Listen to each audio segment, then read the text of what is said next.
मानव में पाचन का एक पार्ट अपन कर चुके हैं, जिसमें आहार नाल की संरचना, आहार नाल के विभिन्न भागों को देखा। 9 भाग उसके अंदर अपन ने बताए थे। सबसे पहला मुख, फिर उसके बाद मुखगुआ, फिर ग्रसनी, ग्रसिका और आमाशय। यहाँ तक अपन पार्ट फर्स्ट में पढ़ चुके हैं।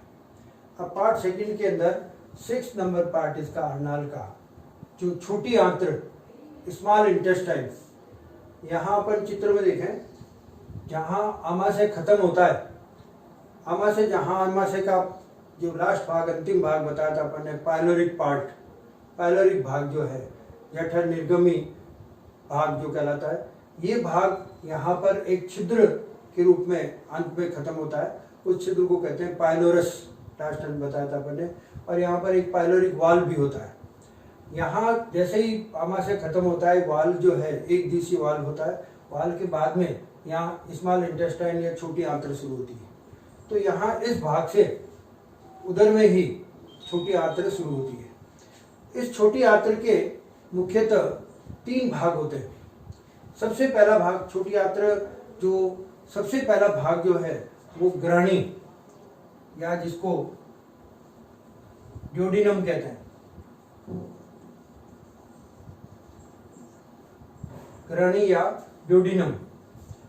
आमाशय के जस्ट बाद में एक यू आकार का आकृति होती है, जो नलीनुमा रचना होती है, जिसको ग्रहणी कहा जाता है। ये ग्रहणी जो है, इसमें 2 प्रकार की वाहिकाएं आकर खुलती है। एक तो जो सामान्य पित्त वाहिनी, जो यकृत और पित्ताशय से आती है, आकर वो इसके समीपस्थ भाग में खुलती है। और एक इसके दूरस्थ भाग के अंदर अग्नाशय से आने वाली अग्नाशय वाहिनी खुलती है। तो ये पित्त वाहिनी और ये अग्नाशय वाहिनी इसके अंदर खुलती है। इसके अलावा इस ग्रहणी के बाद में अपन दूसरा भाग देखें तो छोटी आंत्र का ही भाग जो अग्र सुदांत्र कहलाता है। दूसरा नंबर जो है वो अग्र सुदांत्र, जेजुनम इंग्लिश में कहते हैं, जेजुनम, अग्र सुदांत्र। ग्रहणी के बाद में ये कुंडलित भाग, फोल्डेड स्ट्रक्चर, तो कुंडलित और बेलनाकार नलीनुमा रचना, ट्यूब लाइक स्ट्रक्चर होती है, वो भाग कहलाता है अग्र सुदांत्र, यानी कि जेजुनम कहलाता है। ये जेजुनम करीब ग्रहणी 0.25 मीटर होती है, 25 सेंटीमीटर, जबकि अग्र भाग जो है ये 1 मीटर की होती है। और उसके बाद में तीसरा भाग होता है सुदांत्र, जो 1.75 मीटर होता है। कुल मिलाकर लगभग 3 मीटर लंबी ये छोटी आंत्र होती है। तो तीसरा भाग इसके अंदर जो सुदांत्र या इलियम, सुदांत्र या इलियम भाग कहलाता है। तो इसके 3 भाग हो गए। नंबर 1 ड्यूडिनम या ग्रहणी, नंबर 2 अग्र सुदांत्र या जेजुनम, और नंबर 3 सुदांत्र या इलियम। ये 3 भाग यहाँ इससे छोटी आंत्र होते हैं। टोटल लंबाई इसकी 3 मीटर होती है, जिसमें 0.25 मीटर ये और 1 मीटर ये और 1.75 मीटर ये लगभग इसकी लंबाई होती है। सुदांत्र इसका अंतिम भाग होता है इस तरह से। अब इसके बाद में इसकी अगर आंतरिक संरचना देखें अपन, तो बहुत इंपॉर्टेंट चीज होती है। आंतरिक संरचना में जैसे पहले बताया था, भित्ति के 4 स्तर, यहाँ पर भी 4 स्तर होते हैं। सबसे बाहर का स्तर सिरोसापर्थ या पेरिटोनियम कहते हैं, वो एज इट इज, जैसे आमाशय में थी, ग्रसिका में थी, उसी तरह इसमें होती है। फिर पेशी स्तर, मस्कुलर लेयर, मस्कुलर लेयर में वही 2 तरह के, अनुदैर्ध्य और वर्तुल, लॉन्गिट्यूडनल और सर्कुलर पेशी इसमें भी होती है। लेकिन आमाशय के अंदर एक ऑब्लिक मस्कुलर लेयर और होता है, इसमें नहीं होता है, जो तिर्यक नहीं होती है। बाकी 2 तरह की इसके अंदर होती है। फिर तीसरी नंबर जो है, पार्ट से अंदर चले तो अधर श्लेष्मिका, सब म्यूकोसा, और श्लेष्मिका म्यूकोसा, ये इसके अंदर पाई जाती है। तो आंत्र में अपन देखें तो छोटी आंत्र जो है, इसके अंदर ये श्लेष्मिका और अधर श्लेष्मिका, यानी कि सब म्यूकोसा और म्यूकोसा, ये यहाँ पर वलित होती है, फोल्डेड होती है। वलित या अंदर की तरफ अपन देखें फोल्डेड होती है, इस तरह से फोल्ड बने होते हैं, इस तरह की फोल्ड बने होते हैं। तो ये अंदर से फोल्डेड होती है। ये ऊपर का भाग श्लेष्मा या म्यूकस या श्लेष्मिका, और ये पूरा भाग यहाँ तक का अधर श्लेष्मिका, इस तरह की होती है। ये जो फोल्ड होते हैं वलन, ये फोल्ड, इन वलन को कहा जाता है आपने कैरकोरिंग फोल्ड्स।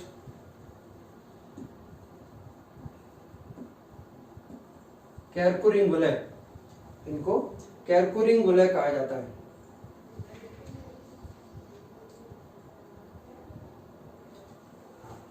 कैरकरिंग वलय ये कहा जाता है। ये यहाँ पर छोटी आंत्र में कितने भी हो सकते हैं, विशेष करके शुद्धांत्र के अंदर बहुत ज्यादा, अग्र शुद्धांत्र में भी होता है। ये इस तरह के वलन बने होते हैं।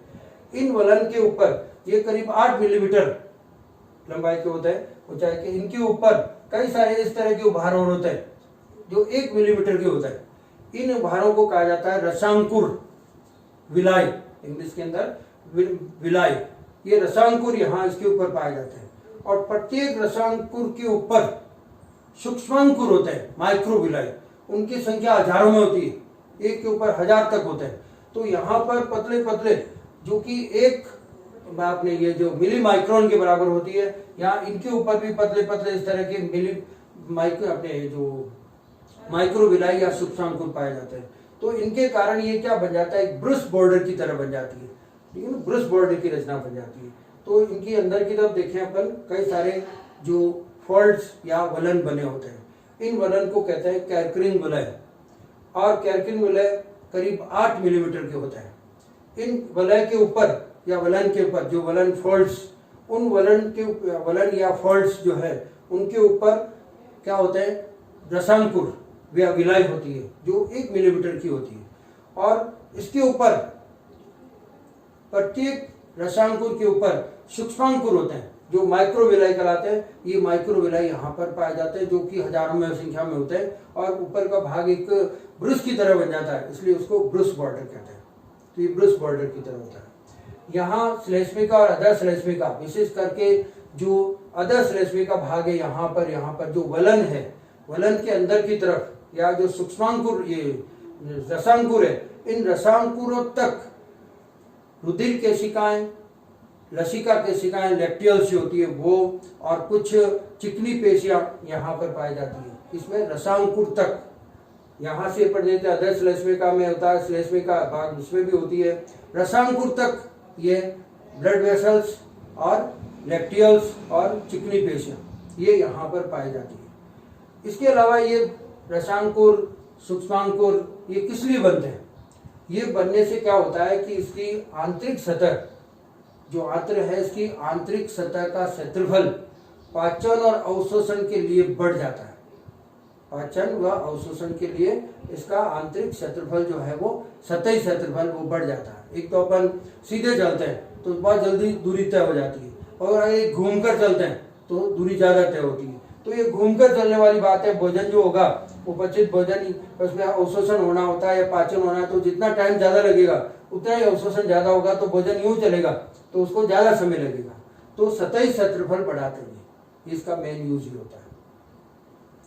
इसके अलावा ग्रहणी के अंदर की अपन देखें अंदर की तरफ, तो दूसरी तीसरी बात इंपॉर्टेंट है कि जो शुद्धांत्र है उस सदंत्री की श्लेष्मिका के अंदर कुछ लसिका ग्रंथियां पाई जाती है। लसिका ग्रंथियां पाई जाती है। वो लसिका ग्रंथियां एकल हो सकती है या समूह में हो सकती है। इस एकल या समूह को यहाँ पर एक अलग नाम दिया हुआ है, और वो है पेयर के समूह। तो पेयर के समूह यहाँ पाए जाते हैं, ठीक है। तो श्लेष्मिका के अंदर जो कुछ लसिका ग्रंथियां एकल या समूह में पाई जाती है उनको पेयर के समूह कहते हैं। तो ये लसिका स्त्रावित करती, इस लसिका के लिए होती है, लसिका को अवशोषण करना उसके लिए विशेष रूप से होती है, तो वो पाई जाती है। इसके बाद में इसके अलावा यहाँ पर एक अपन देखा है, ये जो यहाँ पर जो वलन बनते हैं उन वलन के कारण यहाँ पर ये यहाँ एक गुहा सी बन जाती है। ये इन वलन के कारण यहाँ अंदर की तरफ एक गुहा सी बन जाती है। इसको कहते हैं क्रिप्स ऑफ कुबरहॉर्न, कुबरहॉर्न की घर्तिकाएं। इसके नाम जो है वो क्या है, लिवर कुन की घर्तिकाएं, लिवर कुन की गतिकाएं किससे बनती है? वलन के कारण ही दो वलन के बीच के अंदर एक गुहा बन जाती है, गर्तिका बन जाती है, उसको कहते हैं लिबरकुन की गर्तिका या क्रिप्स ऑफ लिबरकुन, ये यहां पर बन जाती है। इन गुहाओं के अंदर यहां पर देखें अपन, यहां कुछ 3 प्रकार की कोशिकाएं बनती है। इनके अंदर जो श्लेष्मिका भाग है उसमें 3 प्रकार की कोशिकाएं बनती है इस गुहा के अंदर। एक होती है प्लस कोशिकाएं, गॉबलेट सेल्स कहते हैं, प्लस कोशिकाएं या गॉबलेट सेल, जो कि श्लेष्मा स्रावित करती है, म्यूकस, सीक्रेट म्यूकस वो स्रावित करती है। दूसरे नंबर इसके अंदर जो कोशिकाएं होती है वो आंतरिक कोशिकाएं होती है, इंटेस्टाइनल सेल्स होती है, जो आंतररस स्रावित करती है। उस आंतररस में जो अपने मेन जो है इसके अंदर जल अपघटनी एंजाइम, हाइड्रोलाइटिक एंजाइम स्रावित होते हैं। जल भी होता है और जल हाइड्रोलाइटिक एंजाइम भी स्रावित होते हैं। तो इस शुद्धांत्र में इलियम में जो पाचन क्रिया वो उसी के कारण होती है।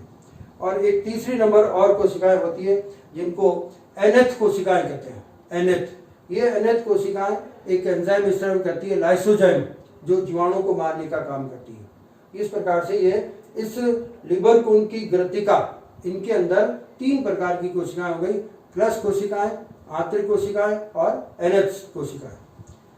क्रस कोशिकाएं यानी गॉबलेट सेल जो कि श्लेष्मा स्रावित करती है, आंतरिक कोशिकाएं इंटेस्टाइनल सेल जो होती है वो आंतररस, उसके अंदर जल और जल अपघटनी एंजाइम, हाइड्रोलाइटिक एंजाइम होते हैं। तीसरी जो है वो एनेथ कोशिकाएं जो कि यहाँ पर लाइसोजाइम एंजाइम स्रावित करती है, जो जीवाणु को मारती है। तो ये अनेक कोशिकाएं हो गई। लास्ट में अपन एक चीज और देखते हैं, इसके अंदर ग्रहणी जो होता है, ग्रहणी में श्लेष्मा को स्रावित करने वाली कुछ कोशिकाएं होती है जिनको कुफर्स सेल कहते हैं। कुफर्स वो केवल ग्रहणी में होती है, ड्यूडियम में, जो श्लेष्मा स्रावित करती है। तो इस प्रकार इसके अंदर इतनी चीजें, पहली चीज कहाँ ये स्थित होती है, कहाँ से प्रारंभ होती है, 3 मीटर लंबी होती है, 3 भाग होते हैं इसके, ग्रहणी, अग्र शुद्धांत्र और शुद्धांत्र। ग्रहणी यानी डोडिनम, ये जजुनम और ये इलियम, 3 भाग होते हैं। इन तीनों भागों की लंबाई कितनी होती है? ये 0.25 मीटर, ये 1 मीटर और 1.75 मीटर, लगभग कुल मिलाकर 3 मीटर की। इसके अंदर 2 तरह की नलिकाएं आकर खुलती है। इसके अलावा इसकी आंतरिक संरचना में अपन ने देखा कि इस तरह वलन होते हैं। वलन जो है जिनको फोल्ड्स कहते हैं वो पाए जाते हैं, और वलन के ऊपर अंगुली जैसी कुछ रचनाएं निकली रहती है जिनको रसांकुर या विलय कहते हैं। रसांकुर के ऊपर माइक्रोविलय होता है, जो बहुत सारे होते हैं, उसके कारण माइक्रोविलय या सूक्ष्मांकुर वो एक ब्रश की तरह बन जाते हैं, इसलिए इसको ब्रश पाउडर कहते हैं। यहाँ कुछ नेक्स्ट चीज अपन ने ये बता दी कि यहाँ कुछ अपने जो क्या कहते हैं अपने लसिका ग्रंथियां पाई जाती है, जिनको पैर के समूह कहते हैं, पैर के समूह भी पाए जाते हैं। फिर इसके बाद में यहाँ पर यहाँ जब ये फोल्ड बनते हैं, वलन बनते हैं, तो वलन से क्या होता है कि यहाँ पर कुछ गर्तिकाएं बन जाती हैं, कुछ गड्ढे सी रचनाएं बन जाती है। इन गर्तिकाओं को क्या कहते हैं? लिबरकुन की गर्तिकाएं, क्रिप्स ऑफ लिबरकुन, ये बनती है। इसके अंदर 3 तरह की कोशिकाएं होती है। जो पहले नंबर की गॉबलेट सेल या क्लस कोशिकाएं जो श्लेष्मा म्यूकस स्रावित करती है। दूसरा आंतरिक कोशिकाएं जो कि पाचक रस स्रावित करती है, जल और जल अपघटनी एंजाइम, पाचक एंजाइम, हाइड्रोलाइटिक डाइजेस्टिव एंजाइम वो स्रावित करती है। और तीसरी जो है एनेथ कोशिकाएं होती है जो लाइसोजाइम एंजाइम स्रावित करती है, जो जीवाणु को मारती है। इस तरह से यहाँ इसका इंपॉर्टेंट रोल यहाँ पर ही होता है। तो ये सारा कुछ अपन ने छोटी आंत्र के बारे में देखा। छोटी आंत्र के बाद में आते हैं बड़ी आंत्र।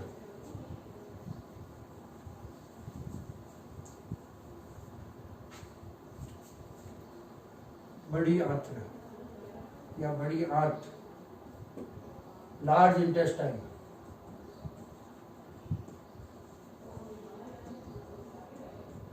लार्ज इंटेस्टाइन, बड़ी आंत्र।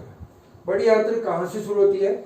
जहाँ छोटी आंत्र जो कुंडलित है वो जहाँ खत्म होती है वहां से शुरू होती है यहाँ पर। तो बड़ी आंत्र में भी क्या है कि इसके 3 भाग होते हैं। पहला भाग इसका कहलाता है सिक्कम। सिक्कम। दूसरा भाग इसका कहलाता है अपने ये जो परिशशिका, कर्मी फॉर्म। या इसको बृहदांत्र या कॉलन कहते हैं, कॉलन। और तीसरा रेक्टम या मलाशय।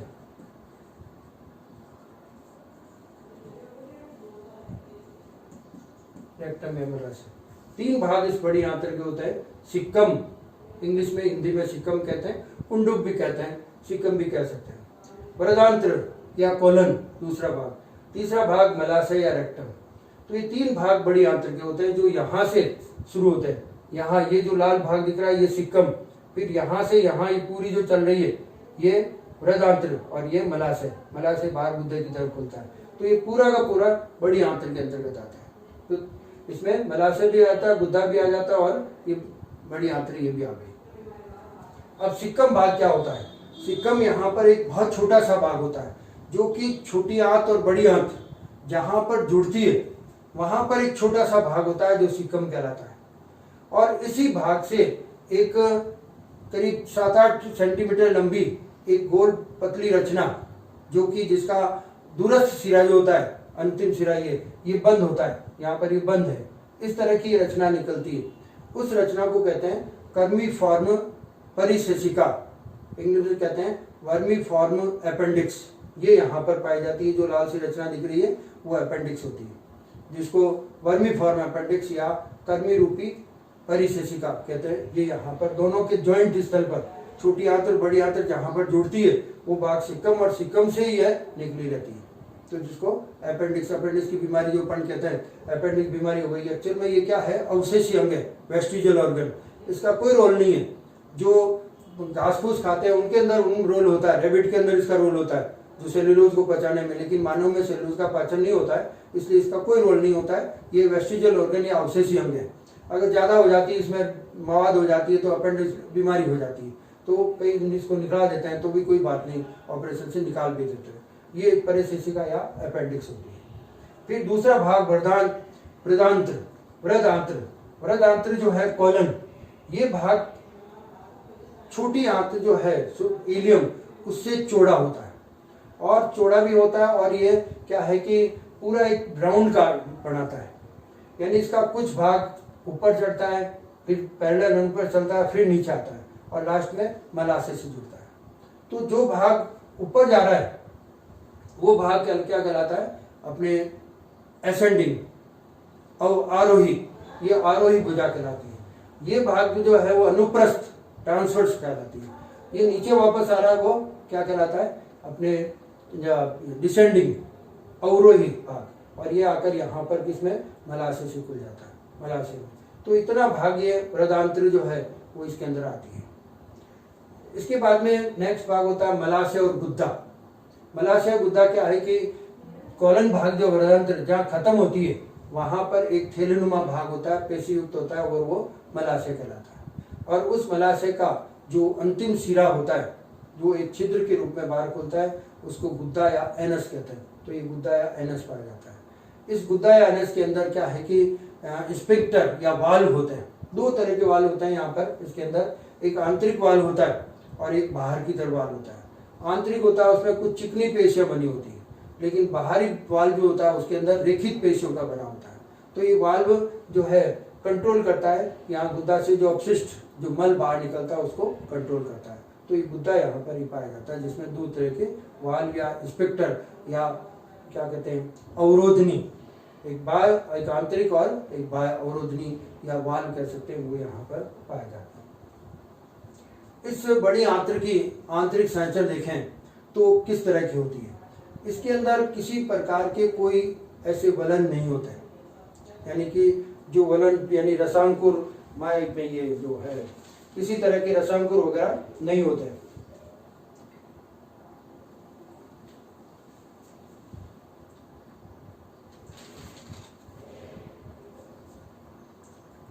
इसमें रसांकुर वगैरह नहीं होते हैं, और इसके अंदर कुछ पाचक एंजाइम भी किसी प्रकार के कोई स्थापित नहीं होते हैं। किस तरह की कोशिकाएं नहीं होती है, कुछ भी नहीं होता है इसके अंदर। तो म्यूकोसा सेल्स इसके अंदर पाई जाती है, खास करके म्यूकस यानी श्लेष्मा स्रावित करती है, वो इसके अंदर होता है। इसके अलावा इसमें क्या है कि कुछ अपने क्या कहते हैं इसको, टीनी कोलाई, अनुदैर्घ्य पेशियां जो होती है इसके अंदर, बड़ी आंत्र के अंदर अनुदैर्घ्य पेशियां, जिसमें कुछ विशेष प्रकार की रचनाएं होती है जिनको कहते हैं टीनी कोलाई। ये टीनी कोलाई बाहर की तरफ निकलती है, इसके पास में इसकी जो मसल्स होते हैं, सर्कुलर मसल्स, वो निकलकर और एक चुस्कांग जैसी रचना बनाते हैं, हॉस्टेरिया वो बनाते हैं, जिससे क्या है कि यहाँ पर जल वगैरह जो लवण है उनको अवशोषण आसानी से किया जा सकता है, क्योंकि 25 भाग का अवशोषण यही तो हो जाता है, यहाँ पर केवल ये लवण वगैरह इनके अवशोषण के लिए होती है, तो वो अलग ही छोटा सा भाग इस तरह का होता है। इसके अलावा यहाँ पर इस कॉलन के अंदर सहजीवी जीवाणु पाए जाते हैं, सहजीवी जीवाणु, सिम्बायोट बैक्टीरिया, जो आपस में लेना देना दोनों एक साथ जीवन व्यतीत करते हैं, वो सहजीवी जीवाणु यहाँ पर पाए जाते हैं। तो इस तरह की रचना बड़ी आंत्र की होती है, और मलाशय और ये गुद्दाशय आ गया, ठीक है। तो ये आहार नाल संबंधी सारी चीजें जो है पूरी गुद्दा तक, मुख से लगाकर गुद्दा तक अपन ने कर ली। इसके बाद में दो चीजें यहाँ पर अपन एक चीज और जो बताई थी कि पाचन तंत्र दो चीजों से मिलकर बनता है, आहार नाल और सहायक पाचक ग्रंथियां। तो पाचक ग्रंथियों के बारे में देखेंगे।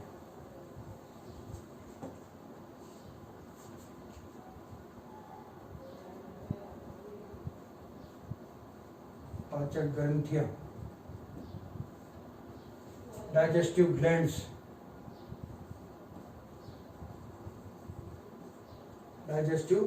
पाचक ग्रंथियां। मानव के अंदर 3 प्रकार की पाचक ग्रंथियां पाई जाती हैं। ये तीनों प्रकार की पाचक ग्रंथियां कौन कौन सी होती है? सबसे पहली नंबर लार ग्रंथियां, सैलिवरी ग्लैंड्स,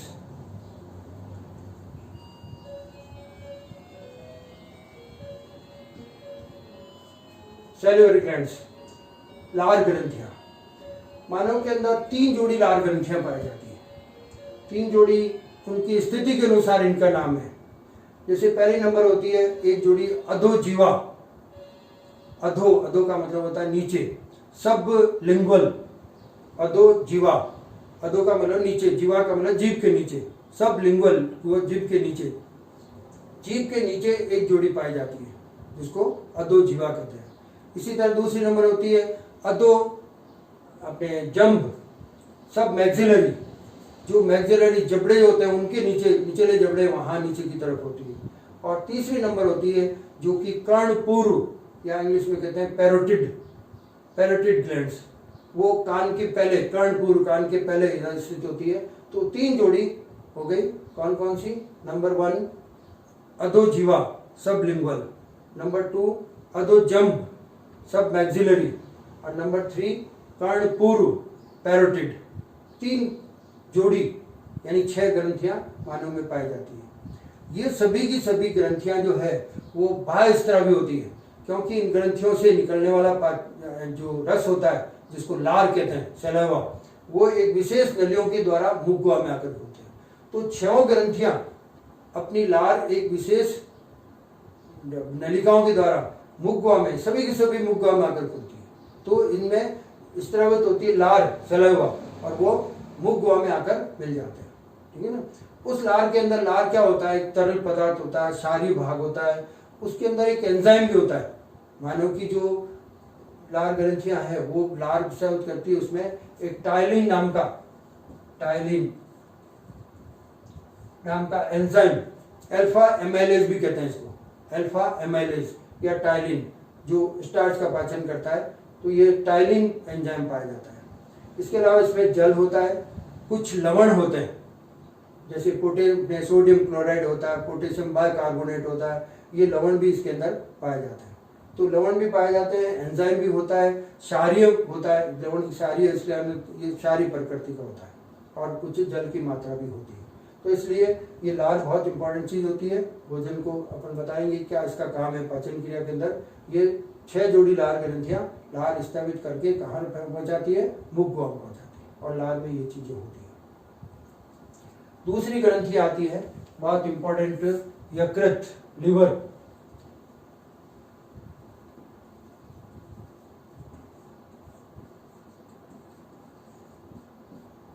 यकृत, लिवर। यकृत क्या होता है कि पाचक ग्रंथियों में सबसे बड़ी ग्रंथि होती है, वैसे भी सबसे बड़ी ग्रंथि है मानव की, जिसको यकृत या लीवर कहते हैं। ये यकृत स्थिति कहाँ होती है? सबसे पहले तो स्थिति अपन ने पहले बढ़ाया था कि आमाशय होता है लेफ्ट साइड में, ये राइट साइड में, आमाशय के राइट में होती है। तो यहाँ राइट के अंदर यहाँ पर जो डायफ्राम है, तनुपट, डायफ्राम के जस्ट नीचे यहाँ पर कुछ गहरी सी चॉकलेट जैसी रचना जो है यहाँ पर गहरे रंग की पाई जाती है, और वो लीवर या यकृत होता है। ठीक है, तो स्थिति कहाँ पर हो गई? उदर गुहा में होगी, एब्डोमेन कैविटी में, डायफ्राम के नीचे होगी और दाहिनी तरफ होगी। बाईं तरफ तो आमाशय होता है, आमाशय के दाहिनी तरफ राइट साइड के अंदर ये स्थित होता है। तो स्थिति इसकी यहाँ पर होती है। नंबर 2, इनको देखा जाए कि लिवर कैसा है, तो उसके अंदर क्या है कि पालिकाएं होती है। मुख्यतः 2 पालिकाएं इसमें पाई जाती है, जो कि राइट और लेफ्ट, दाएं पालिका और अपने बाएं पालिका। दाएं पालिका बड़ी होती है और बाएं पालिका छोटी होती है। ठीक है, दाहिनी राइट वाली जो है वो बड़ी होती है और लेफ्ट वाली जो होती है वो छोटी होती है। इसके अलावा इसमें 2 छोटी पालिकाएं और होती है, कुल 4 पालिकाएं होती है। मेन तो ये 2 ही है, छोटी और होती है, उनको कहते हैं क्वाड्रेट और कॉर्डेट। क्वाड्रेट और कॉर्डेट 2 पालिकाएं और होती है। तो कुल मिलाकर लीवर जो है वो यकृत 4 पालिकाओं का, मुख्य 2 पालिकाएं राइट और लेफ्ट, राइट बड़ी होती है, लेफ्ट छोटी होती है। 2 पालिकाएं छोटी छोटी होती है जो कि क्वाड्रेट और कॉर्डेट 2 कहलाती है, वो 2 भी पाई जाती है। इस तरह इन पालियों का बना होता है लीवर। अब इस लीवर की आंतरिक संरचना है। अब लीवर के अलावा इसमें यहाँ पर एक चीज और दिखाई देती है यकृत के ऊपर, वो है पित्ताशय, गाल ब्लैडर। पित्ताशय या गाल ब्लैडर ये कहाँ स्थित होता है? ये जो राइट लॉब होती है, राइट लॉब यानी कि दाहिनी पाली जो बड़ी होती है, उस दाहिनी पाली के नीचे की सतह पर एक थैलेनुमा रचना स्थित होती है, जिसको पित्ताशय या गाल ब्लैडर कहते हैं। पित्ताशय या गाल ब्लैडर कहते हैं। जो यकृत है, इसके अंदर यकृत कोशिकाएं होती है, हेपेटिक सेल्स, वो लीवर अपने बाइल या पित्त स्रावित करती है। वो पित्त इसके अंदर बढ़ता जाता है, इसलिए पित्त का आशय, पित्त को रन करने वाली, इकट्ठा करने वाली पित्ताशय कहलाती है। तो पित्ताशय में पित्त आकर इकट्ठा होता रहता है, इसलिए इसको पित्ताशय कहते हैं।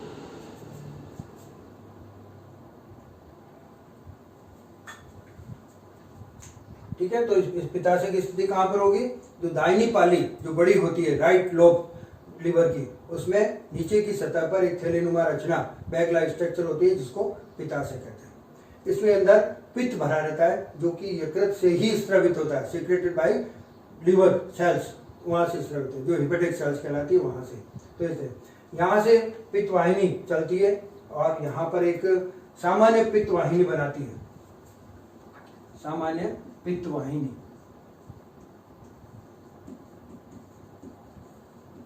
Common bile duct, common bile duct कहां से चलती है? पित्ताशय से चलती है। और यकृत की जो दोनों पालियां हैं, लेफ्ट और राइट, वहां से भी वाहिनियां चलती है। वो वाहिनियां और पित्त वाहिनी आपस में मिल जाती है, मिलकर क्या बना देती है? सामान्य पित्त वाहिनी। ठीक है, पित्त से चलने वाली पित्त वाहिनी, पित्ताशय से चलने वाली पित्त वाहिनी, और राइट और लेफ्ट लॉब्स जो है यकृत के, वहां से चलने वाली वाहिनियां, तो ये सारी मिलकर और क्या बनाती है? सामान्य पित्त वाहिनी। और ये सामान्य पित्त वाहिनी अपन ने कहा था यहाँ पर जो ड्यूोडेनम या ग्रहणी भाग है, उसके समीपस्थ भाग, यहाँ पर ये लाल बनाए बने, ये यहाँ खुलती है, तो पित्त इसके अंदर आकर मिलता है। ठीक है ना, इसको पाचन क्रिया में भी ध्यान रखेंगे, यहाँ पित्त बनता है। तो ये सामान्य पित्त वाहिनी इस तरह से, पित्ताशय क्या हो गया, पित्त वाहिनी क्या हो गई। इसके बाद में अपन देखते हैं यकृत की संरचना क्या है, यकृत का अंदर से क्या है भाग। तो सबसे पहली बात तो हो गई कि यकृत के अंदर अपन ने कहा कि 2 मुख्य और 2 छोटी पालियां या लॉब्स पाई जाती हैं, पालियां या लॉब्स। कुल कितनी हो गई? 4 पालियों का बना होता है। किसी भी पाली को अगर देखा जाए तो उसके अंदर कई सारी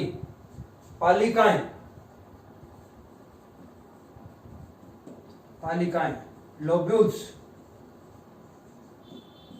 पालिकाएं या लोब्यूल्स पाई जाती है। प्रत्येक पालिका के अंदर कई सारी पालिकाएं या लोब्यूल्स वो पाई जाती है और ये पालिकाएं ही यकृत की यूनिट होती है, एक ही होती है। Unit of liver is called lobules. तो प्रत्येक लोब्यूल जो है उसकी इकाई होती है। इकाई क्या है? ये पालिका क्या है? पालिका में कई सारी पालिकाएं पाई जाती है। ये पालिकाएं जो है वो इस तरह की आकृति की होती है, मोस्टली हेक्सागोनल टाइप की होती है, इस तरह की। इसमें क्या होता है कि अंदर की तरफ प्रत्येक पालिका की संरचना इस तरह की होती है। उस पालिका के अंदर कई सारी यकृत कोशिकाएं, हिपेटिक सेल्स,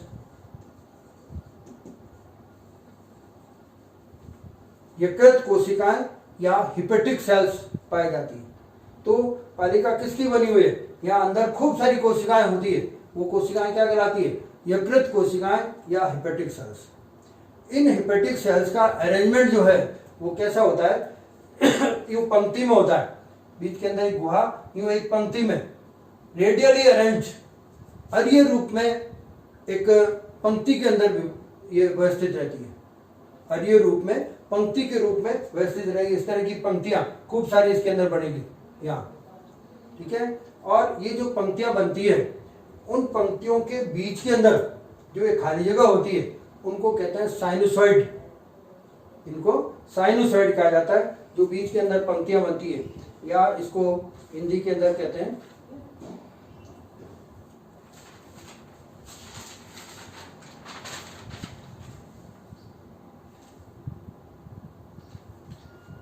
यकृति कोठरियां, यकृति कोठरियां।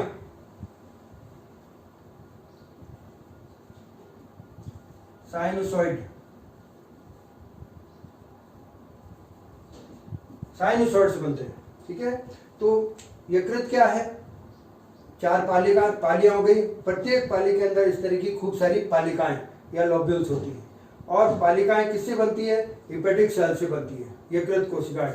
ये यकृत कोशिकाएं हैं, ये वाले यकृत कोशिकाएं, हिपेटिक सेल्स। ये यकृत कोशिकाएं पालिका में किस तरह से अरीय रूप में व्यवस्थित रहती है, एक लाइन के अंदर अरीय रूप में व्यवस्थित करती है। यहाँ से इधर इधर इधर इधर यूं चलती है पूरी, यहाँ से यहाँ से यहाँ से, इस तरह से यूं अरेंज होती सारी। तो इसको रेडियली लीनियर अरेंजमेंट होता है इनका। तो इस तरह से यहाँ चलेगी। इनके बीच बीच में जो ये रिक्त स्थान होता है, उन रिक्त स्थानों को क्या कहते हैं? साइनोसॉइड्स या यकृति कोठरियां, यकृति कोठरियां कहा जाता है, इंग्लिश में कहते हैं साइनोसॉइड्स। ये पाए जाते हैं। इन साइनोसॉइड से जुड़े हुए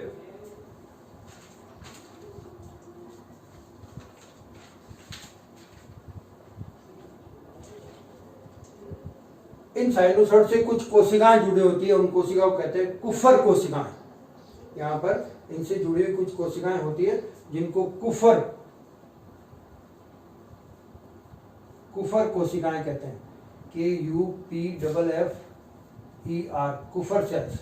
यहाँ पर कुछ कुफर सेल्स पाई जाती है। कुफर सेल्स का काम क्या होता है कि जो RBC वगैरह मर जाती है तो मरी हुई का विघटन करना, तोड़ना, उसको खत्म करना, ये इसका काम होता है कुफर कोशिकाओं का।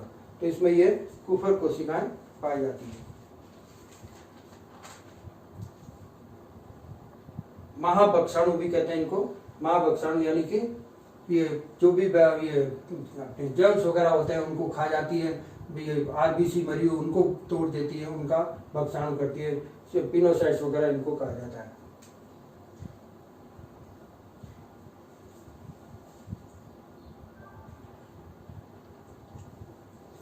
हाँ, इसके बाद में ये पित्त जो स्त्रावित करती है, यहाँ पर स्त्रावित होकर यहाँ इसकी जो भाग है किनारे, यहाँ पर यकृत धमनी होती है, यकृत निवाहिका शिरा होती है और पित्त वाहिनी होती है। यहाँ ये जो भाग होते हैं यहाँ पर क्या होती है? जो किनारे इसके, वहाँ किनारों पर क्या क्या चीज होगी? यकृत धमनी जो कि रुधिर लाएगी और यहाँ इनके अंदर फैलाएगी। यकृत निवाहिका शिरा जो आहारनाल से आती है, आहारनाल से आकर और यकृत निवाहिका शिरा बनकर यकृत में जलती है, वो भी यहाँ आकर खुलती है और उसका रुधिर भी यहाँ फैलता है।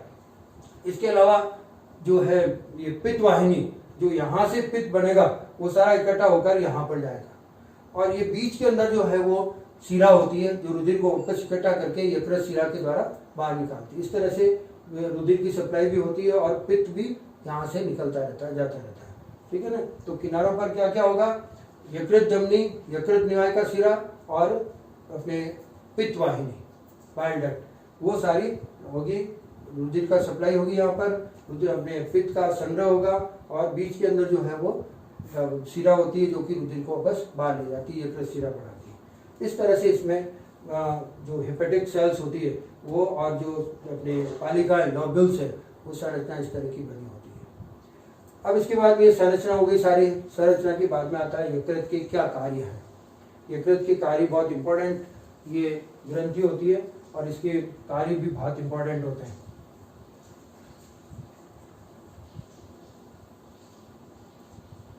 यकृत के क्या काम है, यकृत के कार्य, फंक्शंस ऑफ लीवर। यकृत एक बहुत ही महत्वपूर्ण ग्रंथि होती है, बहुत इंपॉर्टेंट ग्लैंड्स है, और इसके काम भी बहुत ही महत्वपूर्ण होते हैं। सबसे पहला काम तो इसका होता है कि पित्त का स्त्रवण, सीक्रेशन ऑफ बाइल। जो हेपेटिक सेल्स होती है यकृत कोशिकाएं, वो पित्त का स्त्रवण करती है, और वो पित्त सारा इकट्ठा होकर पित्ताशय में जाता है, या सब जो अपने सामान्य पित्त वाहिनी उसके कारण इकट्ठा होकर और कहाँ पर आता है, ग्रहणी के अंदर, ड्यूडिनम में आता है। तो पित्त का स्त्रवण करना बहुत इंपॉर्टेंट चीज है इसका। पित्त क्या होता है, पित्त एक तरल भाग होता है, क्षारीय भाग होता है, क्षारीय तरल होता है, और इसमें अपने कैल्शियम के क्या बहुत इंपॉर्टेंट भाग इसके अंदर, मेन भाग जो होते हैं उसके अंदर सबसे पहले तो बाइल साल्ट और बाइल पिगमेंट, पित्त वर्णक बाइल पिगमेंट,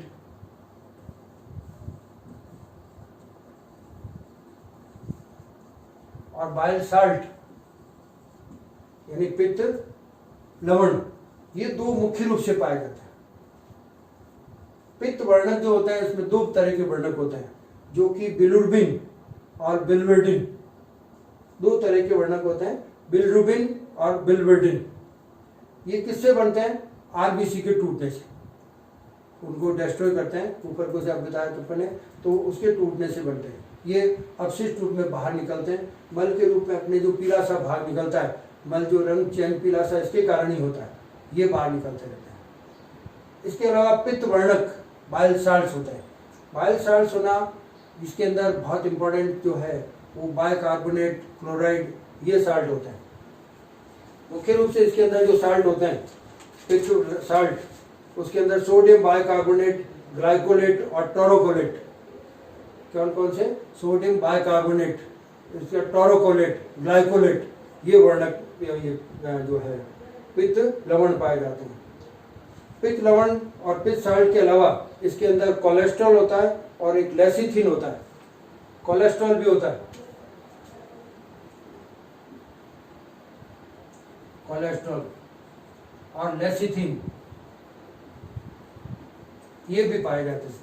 कोलेस्ट्रॉल का अपना अलग काम होता है और एक्स्ट्रा होता है वो बाहर निकलता है, और लेसिथिन का अपना अलग। तो ये पित्त इस तरह से होता है। पित्त का काम क्या होता है, ये तो पित्त क्या हो गया, कहाँ से इस तरह पित्त हुआ, इसके अंदर क्या क्या होता है, तरल होता है, क्षारीय भाग होता है, इसके अंदर ये चार भाग हो गए। पित्त वर्णक हो गए जो बिलिरुबिन और बिलिवर्डिन होते हैं, पित्त लवण हो गए बाइल साल्ट, जिसके अंदर जो है वो ग्लाइकोलेट, टोरोकोलेट और सोडियम बाइकार्बोनेट वगैरह ये होते हैं, कोलेस्ट्रॉल होता है और लेसिथिन होता है। इसका काम क्या होता है कि सबसे पहली बात तो काम अपन पाचन क्रिया में भी देखेंगे, डाइजेशन पढ़ेंगे उस समय भी, कि सबसे पहला तो ये क्या करता है कि वसा का पायसीकरण करता है, वसा का पायसीकरण करता है, emulsification of fat, emulsification of fat, वसा का पायसीकरण या वसा का इमल्सीकरण ये करता है, यानी कि वसा को छोटी छोटी बूंदों में तोड़ता है। ये इसका बाइल का या पित्त का काम होता है। दूसरा काम इसका होता है कि भोजन को ये क्षारीय बनाता है, it provides basic medium. Basic medium होगा तभी यहाँ पर ये अग्नाशय रस के एंजाइम है वो काम करेंगे, नहीं तो करेंगे नहीं। इसलिए पहले ये मिलता है, फिर अग्नाशय रस के अग्नाशय एंजाइम मिलते हैं। तो वो यहाँ पर अम्ल होता है HCl, उसके कारण भोजन क्या होता है, अम्लीय होता है। लेकिन ये क्या कर देते हैं, ये साल्ट जो होता है उसको क्षारीय कर देते हैं। तो दूसरा काम हो गया भोजन को क्षारीय माध्यम प्रदान करना, इट प्रोवाइड्स बेसिक मीडियम। तीसरा काम इसका ये भी होता है कि कुछ जीवाणु अगर आ जाए, कुछ रोगण हो जाए, उनको मारते हैं। ये लेसिथिन वगैरह जो है वो उनको मारते हैं, तो उनको भी मारते हैं। चौथा एक काम और होता है कि भोजन काफी समय आमाशय में पड़ा रहता है, उसके बाद यहाँ पर आता है, तो यहाँ आने के बाद में वो सड़े नहीं, तो भोजन को सड़ने से भी बचाते हैं। तो 4 काम इसके पित्त के अच्छी तरह ध्यान रखेंगे। नंबर 1, भोजन का इमल्सीकरण या ये वसा का इमल्सीकरण या पायसीकरण करना। नंबर 2, भोजन को क्षारीय माध्यम प्रदान करना। नंबर 3, भोजन को सड़ने से बचाना। नंबर 4, भोजन में उपस्थित जीवाणुओं को मारना, रोगाणु जीवाणुओं को मारना। ये इस पित्त के कार्य होते हैं। ठीक है, तो पहला काम तो इसका यकृत का हो गया कि ये क्या करते हैं, पित्त स्रवण करते हैं और पित्त के ये काम होते हैं। दूसरा काम इसका होता है कि ग्लाइकोजेनेसिस, दूसरा नाम है ग्लाइकोजेनेसिस।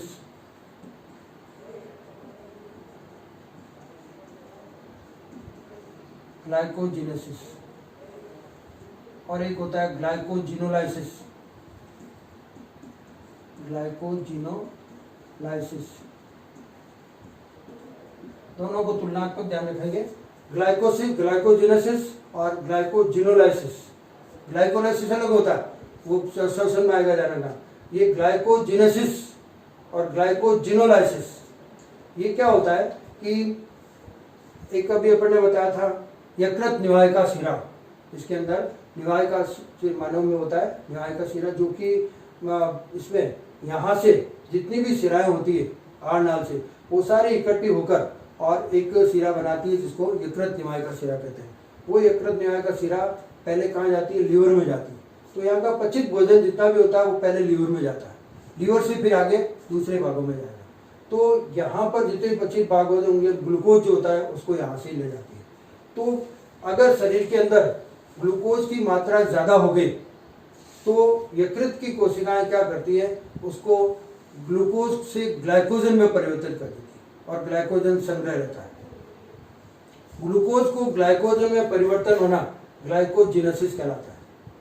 ग्लूकोज से ग्लाइकोजन में परिवर्तित होना अब क्या कहलाता है, ग्लाइकोजेनेसिस कहलाता है। कब, जब ग्लूकोज की मात्रा ज्यादा हो जाए तो उसको ग्लाइकोजन में संग्रह बदलकर उसका संग्रह कर लेते हैं। फिर तीसरा नंबर इसका काम यह भी होता है ग्लाइकोजिनोलाइसिस। ग्लाइकोजिनोलाइसिस क्या होता है कि अगर शरीर के अंदर शर्करा की मात्रा कम हो रही है, ग्लूकोज की मात्रा कम हो रही है, तो जो इसने बनाया था ग्लाइकोजन, उस ग्लाइकोजन को वापस ग्लूकोज में बदल देते। खाना नहीं खाया 2 दिन तक तो क्या होगा, शरीर में ग्लूकोज की कमी हो जाएगी।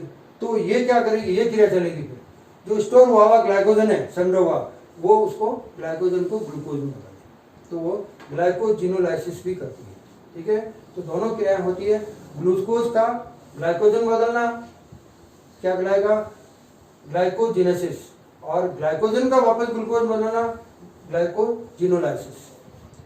एक चौथी नंबर कहलाती है ग्लूकोजिनोनियोजेनेसिस। नेक्स्ट नंबर जो है ग्लूकोनियोजेनेसिस। ग्लूकोनियोजेनेसिस ग्लूकोनियोजेनेसिस क्या होता है कि शरीर के अंदर जो अमीनो अम्ल है, अमीनो अम्लों को तोड़कर या कुछ अपने वसी अम्ल होते हैं उनको ये क्या करती है कि अपने ग्लूकोज में बदल देती है। तो मेन जो है अमीनो अम्लों से ग्लूकोज बनाना, वो क्रिया कहलाती है अपने ग्लूकोनियोजेनेसिस, ये क्रिया। तो चौथा काम इसका ये हो गया। 5वां नंबर इसका यूरिया का निर्माण। यूरिया का निर्माण भी इसी के अंदर होता है। अपने में क्या होता है, प्रोटीन जब टूटता है तो उससे पहले अमोनियम बनता है, अमोनिया। अमोनिया क्या होती है कि ज़्यादा हानिकारक होती है और एकदम बाहर निकल नहीं सकती, तो अपना शरीर अमोनोटॉनिक नहीं होकर यूरोटॉनिक होता है, यूरोटॉनिक नहीं यूरिया बाहर निकलता है। तो जैसे ही अमोनिया बनती है तो अमोनिया क्या होती है कि यूरिया में परिवर्तित होती है, यूरिया कम हानिकारक होती है, तो यकृत क्या करता है कि अमोनिया को यूरिया में बदलता है, तो यूरिया का संश्लेषण भी इसी के अंदर होता है। ठीक है, 5वां नंबर ये। 6वां नंबर क्या है कि अपने विटामिन ए जो होता है उसका संश्लेषण और संग्रह, सिक्रीशन एंड स्टोर, दोनों ही स्टोरेज का काम ये करती है, और विटामिन डी और विटामिन B12 उनका संचय करती है, स्टोरेज करती है। ठीक है, तो चौथा 6वां नंबर काम क्या हो गया कि ये विटामिन ए उसका तो स्त्रवण और संग्रहण, विटामिन डी और विटामिन B12 उनका केवल संग्रह करती है, तो ये काम भी इसका हो गया। ठीक है, इसके अलावा एक पदार्थ होता है हिपेरिन। हिपेरिन का सिक्रीशन इनकी कोशिकाओं में होता है। हिपेरिन क्या होता है, एक ऐसा रासायनिक पदार्थ है जो कि रुधिर का थक्का नहीं जमने देता, ब्लड क्लॉटिंग नहीं होने देता, तो रुधिर में कुछ रहता है ताकि रुधिर चलता रहे, जमे नहीं। जैसे बाहर आते हैं रुधिर का थक्का जम जाता है तो वहाँ हिपेरिन काम नहीं करता, दूसरे पदार्थ काम करने लग जाते हैं। तो अंदर क्या है कि हिपेरिन की कुछ मात्रा होती है, वो रुधिर का थक्का नहीं जमने देती, तो ये इसको स्रावित भी करता है। ठीक है, हिपेरिन को स्रावित करता है। इसके अलावा इसका काम जो है प्रोथ्रोम्बिन और फाइब्रिनोजन, प्रोथ्रोम्बिन और फाइब्रिनोजन जो प्रोटीन्स होते हैं, ब्लड प्रोटीन, इनका स्त्रोण इसके द्वारा होता है। प्रोथ्रोम्बिन और फाइब्रिनोजन दोनों ही ब्लड क्लॉटिंग में काम आते हैं।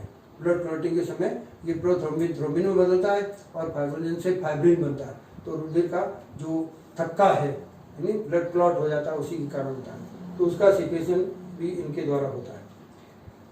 इसके अलावा भ्रूण अवस्था, जब भ्रूण अवस्था होती है उस समय फीटल स्टेज, उस समय ये रुधिर कोशिकाओं का निर्माण करता है, आरबीसी डब्ल्यूबीसी इनका निर्माण, जैसे अभी अपन के अंदर अस्थि मज्जा करता है बोन मेरो, लेकिन गर्भावस्था के अंदर ये यकृत ही रुधिर का बनाता उत्पादन करता है, तो उस समय ये बहुत इंपॉर्टेंट होता है। और एक लास्ट आरबीसी वगैरह जो है उनकी निश्चित एज होती है, उसके बाद मरते रहते हैं, उनको बाहर निकालने का काम, जैसे अभी कुफर सेल्स बताया अपन ने, ये उनका गठन करती है और करके बाहर निकालती है, तो उनका काम भी ये करती है। ठीक है, तो ये रुधिर के सारे काम, ये यकृत के सारे कार्य हो गए। नंबर 1 बाइल सिक्रीशन, पित्त का निर्माण करना, पित्त के कार्य होते हैं सारे। दूसरा ये अपने बताया ग्लाइकोजिनेसिस, ग्लाइकोजिनोलाइसिस और ग्लूकोनियोजिनेसिस, ये 3 क्रियाएं, ये चौथी ये 4 है। ये 5वां नंबर अपन ने बताया कि यहाँ पर ये जो है यूरिया का निर्माण करता है, विटामिन ए का निर्माण करता है, संग्रह भी करता है, विटामिन B12 और विटामिन डी का संग्रह भी करता है। इसके अलावा हिपेरिन का सिक्रेशन करता है, आरबीसी को खत्म करता है, और फीटस स्टेज में भ्रूणावस्था के अंदर ये रुधिर का निर्माण भी करता है। तो इस तरह ये बहुत इंपॉर्टेंट है यकृत के कार्य, तो फंक्शंस ऑफ लिवर ये ध्यान रखना है। लास्ट अपने एक आती है अपने अग्नाशय। अग्नाशय क्या है? तीसरे नंबर ग्रंथि, 3 ग्रंथियां होती है, लार ग्रंथियां, यकृत, और तीसरा नंबर अग्नाशय, पैंक्रियास।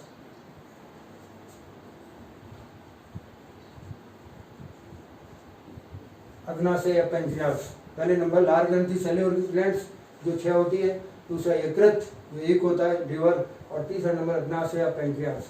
यहाँ पर इसकी स्थिति कहाँ होती है? देखो, ये यहाँ पर लाल रंग की रचना बनाई हुई है, ये अग्नाशय पैंक्रियास है, यानी कि आमाशय के नीचे, आमाशय के नीचे और ग्रहणी के यू आकार में ये एक रचना होती है जो अनियमित होती है, इरेगुलर शेप, कोई शेप रेगुलर शेप नहीं है इसका, कैसे भी बना दो, इस तरह की छोटी सी रचना अग्नाशय या पैंक्रियास स्थित होती है। इसके अंदर से अग्नाशय वाहिनी निकलती है, वो अग्नाशय वाहिनी यहाँ ग्रहणी में, ड्यूडिनम में आकर खुलती है, जो अग्नाशय रस लाकर भोजन के अंदर मिलाती है। पहले पित्तरस मिलता है और फिर अग्नाशय रस मिलता है। अग्नाशय रस में पाचक एंजाइम होते हैं, वो काम में आते हैं पाचन के लिए। अब इसके अंदर इसकी संरचना देखें, ये तो स्थिति हो गई, और एक ही होती है केवल, और संरचना कैसी होती है? इसके अंदर 2 प्रकार की कोशिकाएं होती हैं। पहली नंबर कोशिकाएं तो होती है एसिनी, एसिनाइट,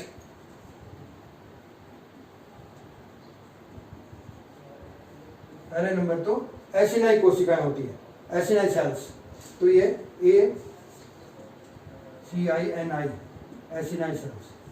एसिनाई कोशिकाएं जो है वो क्या होती है, बाह्य स्त्रावी एक्सोक्राइन होती है, यानी इन कोशिकाओं से पाचक एंजाइम स्त्रावित होते हैं। इन कोशिकाओं से पाचक एंजाइम जो महत्वपूर्ण एंजाइम होते हैं, जिसे कार्बोहाइड्रेट का, प्रोटीन और वसा तीनों का पाचन होता है, तो ये कुछ एंजाइम स्त्रावित करने वाली कोशिकाएं होती है। वो एंजाइम इस नलिका के द्वारा, वाहिनी के द्वारा ग्रहणी में जाता है, इसलिए क्या हो गई है, बाह्य स्त्रावी एक्सोक्राइन होती है। तो एक्सोक्राइन होती है, एंजाइम स्त्रावित करती है। दूसरी नंबर कोशिकाएं इसके अंदर इन एसिनाई के बीच बीच में होती है, और वो कहलाती है लैंगरहैंस द्वीपिकाएं। लैंगरहैंस द्वीपिकाएं, islets of Langerhans, islets of Langerhans द्वीपिकाएं। किसकी, लैंगरहैंस वैज्ञानिक बताया हुआ है, इसके कारण नाम है लैंगरहैंस द्वीपिकाएं। ये इन एसिनाई के बीच बीच में समूह में स्थित रहती है, फिर समूह यहाँ कुछ, यहाँ कुछ, यहाँ इस तरह की। लैंगरहैंस द्वीपिकाएं जो होती है, इसके अंदर 3 तरह की कोशिकाएं होती है। कौन कौन सी, अल्फा कोशिकाएं, बीटा कोशिकाएं, और तीसरी गामा या डेल्टा। इसमें 3 तरह की कोशिकाएं होती है लैंगरहैंस द्वीपिका में, 3 तरह की। ये लैंगरहैंस द्वीपिकाएं एंडोक्राइन होती है, अंतःस्रावी। इनसे हार्मोन स्रावित होते हैं, और वो हार्मोन स्रावित होकर रुधिर में सीधा रुधिर मिलकर और प्रभाव डालते हैं, ठीक है ना। ये एक्सोक्राइन का काम करती है, एंडोक्राइन का काम करती है, यानी ये बाह्यस्रावी और ये अंतःस्रावी। इसमें अब 3 तरह की कोशिकाएं हैं लैंगरहैंस द्वीपिका में। अल्फा कोशिकाएं, अल्फा कोशिकाएं एक हार्मोन स्रावित करती है, ग्लूकागोन, ग्लूकागोन ये स्रावित करती है। बीटा कोशिकाएं जो होती है वो इंसुलिन, जो डायबिटीज के लिए होते हैं इंसुलिन, वो स्रावित करती है। और चौथी नंबर जो है वो ज़्यादा इंपॉर्टेंट नहीं होती, कुछ एंजाइम स्रावित करती है, और वो एंजाइम जो है वो सोमेटोस्टेटिक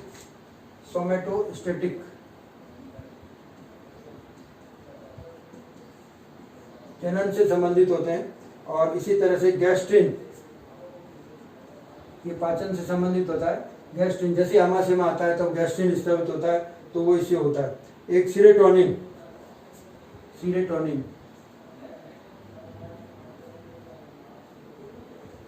लेकिन ये ज़्यादा प्रभावी नहीं होती है, इसके द्वारा दूसरी भी खूब जगह स्रावित होते हैं, तो ज़्यादा प्रभावी नहीं होती है, लेकिन ये दोनों प्रभावी होती है। भोजन का पाचन जो है पूर्णतः इन दोनों पर निर्भर रहता है, जिसमें इंसुलिन बहुत ही इंपॉर्टेंट होता है। तो 3 तरह की कोशिकाएं हो गई, अल्फा, बीटा और गामा। अल्फा से ग्लूकागोन हार्मोन, बीटा से इंसुलिन हार्मोन, और गामा या डेल्टा जो कोशिकाएं होती है वो सोमेटोस्टेटिन और गैस्ट्रिक और सोल्टोनिन, ये हार्मोन इनसे स्रावित होती है। तो पूर्णतः ये क्या होती है, अंतःस्रावी होती है, और ये बाह्यस्रावी होती है। इस तरह से ये पाचन ग्रंथियां तीनों हो गई, और पाचन तंत्र नाम जो है पूरा अपन ने कंप्लीट कर दिया। नेक्स्ट पार्ट 3 के अंदर अपन पाचन क्रिया क्या होती है, मुखवा में जितने भी भाग अपन ने पढ़े उनके अंदर क्या क्या क्रियाएं होती है, कार्बोहाइड्रेट, प्रोटीन, वसा, इनका पाचन कैसे होता है, उसके बारे में पढ़ेंगे।